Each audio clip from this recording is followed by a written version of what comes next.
Audio clip number 1، اس میں آپ بسم اللہ الرحمن الرحیم اور سورہ فاتحہ کی پہلی 3 آیتوں کی تلاوت، ترجمہ اور تفسیر صراط الجنان سنیں گے۔ بسم اللہ الرحمن الرحیم۔ ترجمہ: اللہ کے نام سے شروع جو نہایت مہربان رحمت والا ہے۔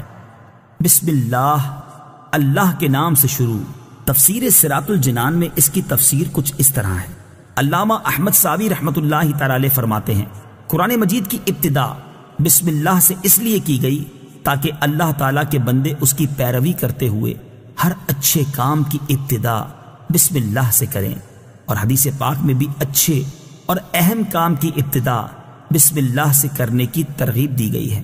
چنانچہ حضرت ابو ہریرہ رضی اللہ تعالی عنہ سے روایت ہے، حضور پرنور صلی اللہ تعالی علیہ وسلم نے ارشاد فرمایا، جس اہم کام کی ابتدا بسم اللہ الرحمن الرحیم سے نہ کی گئی تو وہ ادھورا رہ جاتا ہے۔ لہٰذا تمام مسلمانوں کو چاہیے کہ وہ ہر نیک اور جائز کام کی ابتدا بسم اللہ الرحمن الرحیم سے کریں، اس کی بہت برکت ہے۔ الرحمن الرحیم، جو بہت مہربان رحمت والا ہے۔ امام فخر الدین رازی رحمۃ اللہ تعالی علیہ فرماتے ہیں، اللہ تعالیٰ نے اپنی ذات کو رحمان اور رحیم فرمایا تو یہ اس کی شان سے بعید ہے کہ وہ رحم نہ فرمائے۔ مروی ہے کہ ایک سائل نے بلند دروازے کے پاس کھڑے ہو کر کچھ مانگا تو اسے تھوڑا سا دے دیا گیا۔ دوسرے دن وہ ایک کلاہڑا لے کر آیا اور دروازے کو توڑنا شروع کر دیا۔ اس سے کہا گیا کہ تو ایسا کیوں کر رہا ہے؟ اس نے جواب دیا، تو دروازے کو اپنی عطا کے لائق کر یا اپنی عطا کو دروازے کے لائق بنا۔ اے ہمارے اللہ عز و جل، رحمت کے سمندروں کو تیری رحمت سے وہ نسبت ہے جو ایک چھوٹے سے ذرے کو تیرے عرش سے نسبت ہے، اور تو نے اپنی کتاب کی ابتدا میں اپنے بندوں پر اپنی رحمت کی صفت بیان کی، اس لیے ہمیں بھی اپنی رحمت اور فضل سے محروم نہ رکھنا۔ الحمد للہ رب العالمین۔ ترجمہ: سب تعریفیں اللہ کے لیے ہیں جو تمام جہان والوں کا پالنے والا ہے۔ الحمدللہ، سب تعریفیں اللہ کے لیے ہیں۔ تفسیر صراط الجنان میں اس کی تفسیر کچھ اس طرح ہے، یعنی ہر طرح کی حمد اور تعریف کا مستحق اللہ تعالیٰ ہے، کیونکہ اللہ تعالیٰ کمال کی تمام صفات کا جامع ہے۔ حمد اور شکر کی تعریف۔ حمد کا معنی ہے کسی کی اختیاری خوبیوں کی بنا پر اس کی تعریف کرنا، اور شکر کی تعریف یہ ہے کہ کسی کے احسان کے مقابلے میں زبان، دل یا اعضاء سے اس کی تعظیم کرنا۔ اور ہم چونکہ اللہ عز و جل کی حمد عام طور پر اس کے احسانات کے پیش نظر کرتے ہیں، اس لیے ہماری یہ حمد شکر بھی ہوتی ہے۔ مسلم شریف کی حدیث ہے، حضرت انس بن مالک رضی اللہ تعالی عنہ سے روایت ہے، نبی اکرم صلی اللہ تعالی علیہ وسلم نے ارشاد فرمایا، اللہ تعالیٰ بندے کی اس بات سے خوش ہوتا ہے کہ وہ کچھ کھائے تو اللہ تعالیٰ کی حمد کرے، اور کچھ پیے تو اللہ تعالیٰ کی حمد کرے۔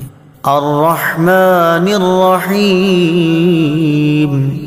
ترجمہ: بہت مہربان رحمت والا۔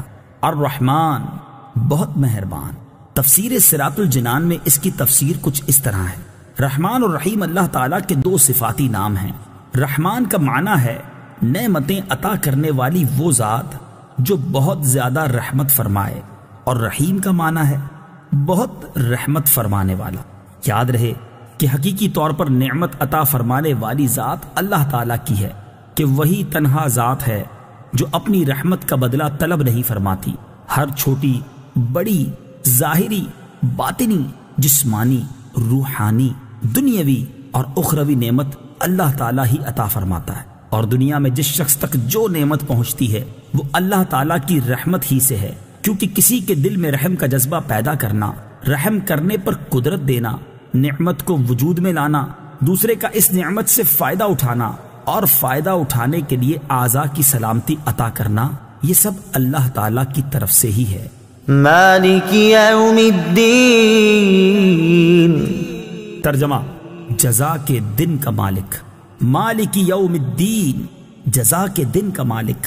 تفسیر صراط الجنان میں اس کی تفسیر کچھ اس طرح ہے، جزا کے دن سے مراد قیامت کا دن ہے کہ اس دن نیک اعمال کرنے والے مسلمانوں کو ثواب ملے گا، اور گناہگاروں اور کافروں کو سزا ملے گی، جبکہ مالک اسے کہتے ہیں جو اپنی ملکیت میں موجود چیزوں میں جیسے چاہے تصرف کرے۔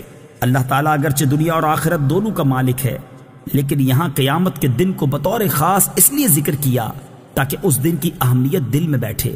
نیز دنیا کے مقابلے میں آخرت میں اللہ تعالیٰ کے مالک ہونے کا ظہور زیادہ ہوگا، کیونکہ اس دن کسی کے پاس ظاہری سلطنت بھی نہ ہوگی جو اللہ تعالیٰ نے دنیا میں لوگوں کو عطا فرمائی تھی۔ اس لیے یہاں خاص طور پر قیامت کے دن کی ملکیت کا ذکر کیا گیا۔